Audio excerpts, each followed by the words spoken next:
godaan uang luar biasa. Kalau mau uji orang, uji dengan uang. Ustaz Somad itu orangnya jujur, amanah, karena belum dapat uang. Kalau sudah dapat, belum tentu. Somad itu berani berkata, karena mulutnya belum diisi. Kalau sudah diisi. Jadi ujian ini macam-macam. Ada yang diuji dengan gantengnya, itu di artis-artis hijrah agar tidak masuk ke dalam, takut ibu hilang konsentrasi. Ada yang diuji dengan miskinnya, sabar obatnya. Ada yang diuji dengan hartanya, ada yang diuji dengan kekuasaannya. Cuman kita sekarang banyak salah paham. Kalau diuji dengan miskin, dengan susah, dengan sakit, oh diuji sabar ya. Tapi kalau diuji dengan harta, kekuasaan, jabatan, dianggap itu nikmat. Bukan, itu ujian juga. Yang ngomong begitu siapa? Allah. Wa balawnahum bil hasanat. Kami uji mereka dengan hasanat, yang enak-enak. Bahkan ujian itu yang enak duluan.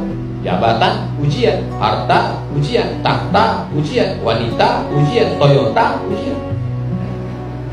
Kalau nanti sebelum di-upload yang itu, aku takut iklan gratis. Ini ujian semua. Tapi kalau ada orang komplain, kenapa ujian untuk dia enak, Ustaz? Harta, wanita, puasa. Ujian saya demam, covid, sakit, bangkrut. Ya itu hak prerogatif Allah. Itu hak veto dari Allah. Kita nggak bisa.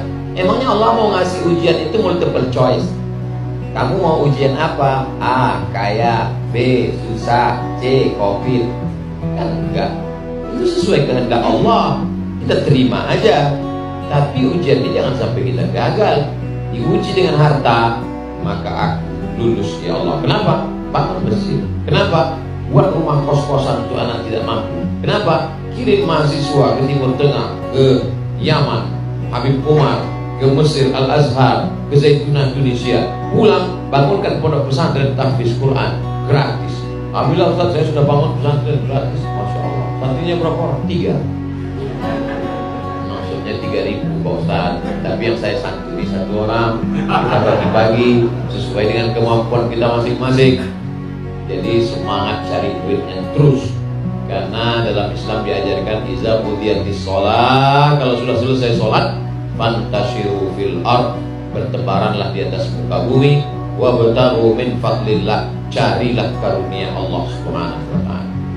Selesai sholat, kita tidak disuruh berpangku tangan menunggu rezeki turun dari langit. Bertebaranlah di atas muka bumi, cari karunia Allah Subhanahu wa taala.